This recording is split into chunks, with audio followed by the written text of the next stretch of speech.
con información e imágenes del blog contraperiodismomatrix.com, adaptado al formato de El Miedo Mismo MX por Rapatustra.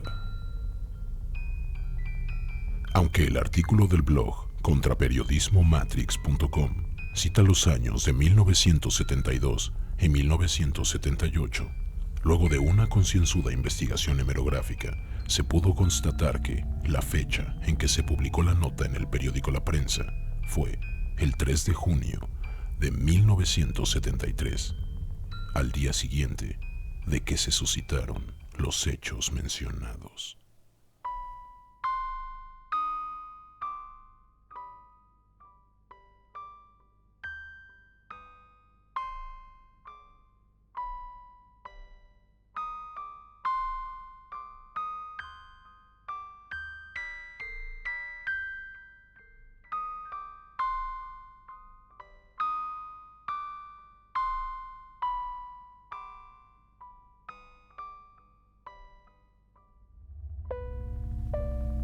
Todo comenzó la tarde del 1 de junio de 1973 en la pequeña localidad tabasqueña de Ciudad Pemex, cuya población, en ese momento, no sobrepasaba los 5,000 habitantes. La ciudad lleva ese nombre pues fue fundada como un asentamiento dedicado a albergar instalaciones y personal empleados en el complejo procesador de gas de la empresa petrolera, en aquel entonces conocido únicamente como planta de absorción. En Ciudad Pemex se encuentra también la 16ª Base Aérea Militar de la Fuerza Armada de México. Como era habitual a esa hora, la gente salía a buscar la cena y había mucho movimiento en casi toda la ciudad. De pronto, y sin señal alguna de tormenta, se desataron furiosas ráfagas de viento, acompañadas de oscuros nubarrones y estruendosos rayos y centellas que amenazaron con desencadenar una inclemente tormenta eléctrica. Ante el ultimátum, la gente se encerró en sus casas a resguardarse del diluvio que se avecinaba, el cual azotó la ciudad alrededor de las 8 de la noche. Los truenos cimbraron la tierra y los relámpagos iluminaron el cielo con extraños tonos morados como nunca antes habían visto. La lluvia torrencial y los vientos ciclónicos zarandeaban todo a su paso. Aquella fue una tormenta feroz y la energía eléctrica se interrumpió durante toda la noche. A la mañana siguiente, los pobladores se despertaron alarmados por las noticias respecto a los extraños acontecimientos suscitados la noche anterior.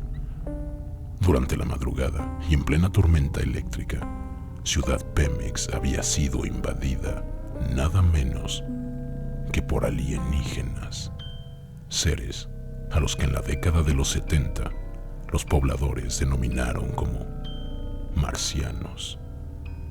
Y las pruebas eran las huellas que estos seres dejaron tras de sí. Huellas que constataban la marcha de los alienígenas por las calles principales de la ciudad. Hileras interminables de huellas en formas inequívocamente terópodas. Garras de 3 dedos largos extendidos en forma de abanico con un pequeño espolón posterior, que los lugareños encontraron similares a las huellas que dejan las gallinas y otras aves, pero de un tamaño inusualmente grande, en algunos casos alcanzando los 15 centímetros de longitud y casi 10 centímetros de anchura. Quedaron grabadas en el pavimento por una extraña sustancia viscosa, que además las tiñó de un raro y muy llamativo color amarillento. En algunos casos, las huellas entraban al alcantarillado por una coladera y salían por la siguiente, sin un patrón aparente. Pero en otros, podían seguirse hasta dentro de alguna casa, aterrando a sus habitantes al descubrir que el odioso rastro ocre de las huellas terópodas había quedado impreso, incluso, en las sábanas de sus camas. Al tiempo que los lugareños lidiaban con las horribles huellas y lo ominoso de su significado, los habitantes de las rancherías aledañas comenzaron a llegar a la ciudad, aún en estado de shock por lo que habían presenciado, y empezaron a relatar su terrorífica experiencia a todos los demás. Aseguraban que en plena tormenta empezaron a escuchar explosiones mucho más intensas que el crujir de los truenos y que sonaban más como detonaciones de dinamita que hacían temblar el suelo. Pronto los estallidos fueron en aumento y se sintieron más fuerte y más cerca. Fue entonces que algunos se armaron de valor y salieron a ver qué sucedía. Está de más decir que se llevaron la sorpresa más desagradable de su vida al contemplar varias naves en formas extrañas sobrevolando la zona a muy baja altitud. Se desplazaban a velocidades increíbles, zumbando y trazando trayectorias imposibles en el cielo. Algunas naves solo desaparecían, dejando tras de sí rastros de electricidad centelleando en el aire, para volver a aparecer casi de inmediato en un punto completamente distinto del firmamento, mientras esquivaban las explosiones que iluminaban la noche. Detonaciones que aparentemente provenían del fuego de morteros y de las baterías antiaéreas disparadas desde la base militar. Anonadados, varios lugareños atestiguaron cómo una de esas naves, a la que únicamente pudieron describir como un platillo gigante de color gris metálico, descendió de entre las nubes y en medio de los estallidos aterrizó en un prado libre detrás de una pista de aterrizaje del ejército. Algunos de los testigos, convencidos de que aquello era el fin del mundo como lo conocían y que estaban siendo atacados por fuerzas invasoras que, seguramente, acabarían por dominar la tierra, corrieron aterrados a esconderse y a proteger a sus familias. Algunos otros, que sencillamente no daban crédito a lo que veían, corrieron en dirección del aterrizaje para mirar más de cerca. Se acercaron cautelosamente al punto donde vieron tocar tierra a la nave y llegaron a los potreros de la ranchería El Limón. Casi de inmediato se toparon con los indicios del aterrizaje, un enorme círculo calcinado sobre la hierba y muchas huellas alejándose de ahí con rumbo a la ciudad. Huellas como de gallina. Pero aquello no era lo peor. Lo peor fue encontrar a los animales de la ranchería, o lo que quedaba de ellos. Las gallinas, los cerdos, los guajolotes y los perros, todos muertos de maneras horribles, quemados al punto de la incineración.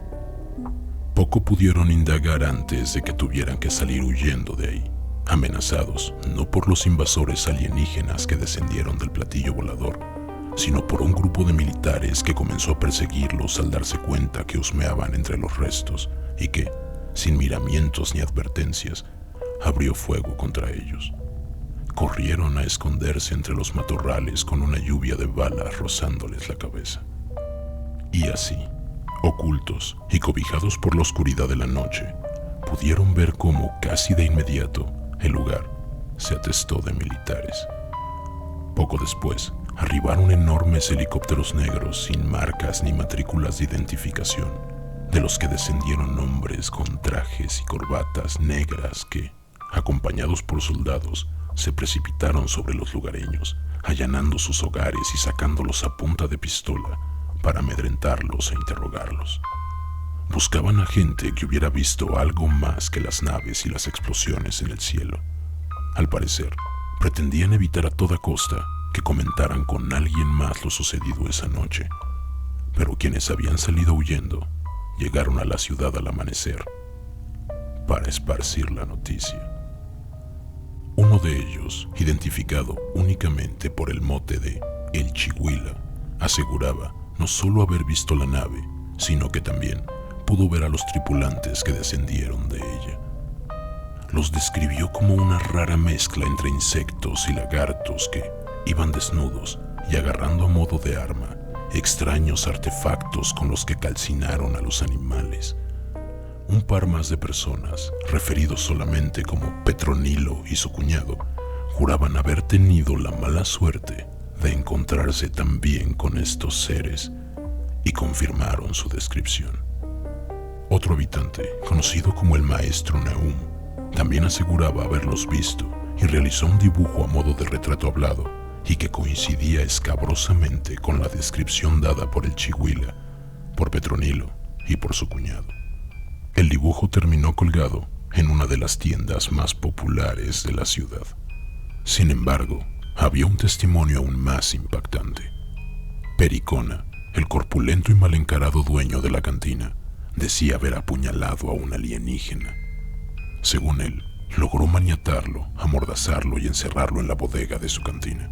Pero, cuando volvió con más gente para mostrárselos, solo encontró el mecate con el que lo tenía amarrado, restos de la extraña sustancia amarillenta y un rastro de huellas hasta una alcantarilla por donde había escapado. En cuestión de horas, antes del mediodía de aquel 2 de junio de 1973, los militares llegaron a la ciudad, acompañados por ingenieros y químicos de la petrolera y por los misteriosos hombres de traje negro. Eran hombres caucásicos, rubios, altos, y usaban lentes negros tras los que escondían sus rostros inexpresivos. Mientras los soldados acordonaban la zona y los ingenieros y químicos hacían pruebas y extraían los pedazos del concreto marcado con las huellas de los invasores, los hombres de negro interrogaban a muchos de los pobladores y se dedicaron a divulgar la versión de que aquello se había tratado nada menos que de demonios salidos del infierno. Tales declaraciones generaron un gran temor entre la mayoría de los pobladores, que eran agricultores y gente muy religiosa. Por miedo, no se acercaron a preguntar o a investigar más sobre el fenómeno.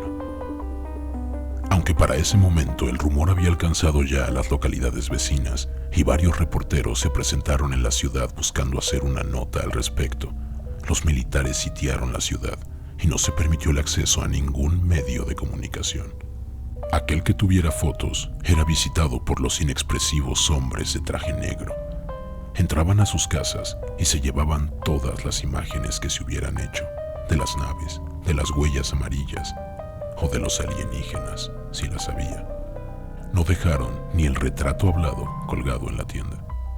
En algunos casos, no solo se encargaban de desaparecer las pruebas, sino también de desaparecer a los testigos, pues hay quien afirma que fueron los hombres altos con gafas y trajes negros quienes se llevaron al Chihuila, a Petronilo, a su cuñado y a otros tantos.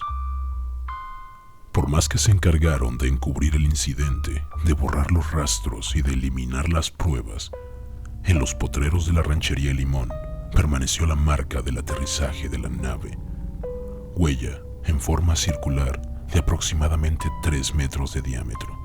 El círculo estaba rodeado por otros 3 círculos más pequeños de 40 centímetros de diámetro aproximadamente. El pasto y la vegetación dentro de los círculos parecía carbonizada, con una profundidad de 10 centímetros. Se encontraron también más huellas terópodas que quedaron plasmadas en la tierra y que pudieron ser fotografiadas por un reportero del periódico La Prensa, registrando así la única imagen que quedó de aquel terrible suceso. Además, se toparon con los restos horriblemente mutilados y carbonizados de los animales de la ranchería. Tal situación generó una ferviente curiosidad entre la población, manteniendo a todos expectantes, vigilando el cielo de la ciudad Pemex, pues casi a diario, durante los 3 meses siguientes, se presenciaron avistamientos de objetos voladores luminosos, solos o en conjuntos de 3 y hasta 11 naves que después de sobrevolar la ciudad, aterrizaban en un lugar conocido como el Panal o detrás de la procesadora de gas. Por las noches, cuando los noctámbulos reunidos en el billar, el 19, llegaban a avistar el descenso de alguna nave, se envalentonaban por el alcohol y corrían hasta la pista de aviación militar al encuentro de los alienígenas. Sin embargo, nunca más se volvieron a presenciar aterrizajes en la zona, ni se tuvo contacto alguno con extraterrestres. O al menos, no se supo. El miedo es real. Rapatustra 2017. toca la campana. Si te atreves.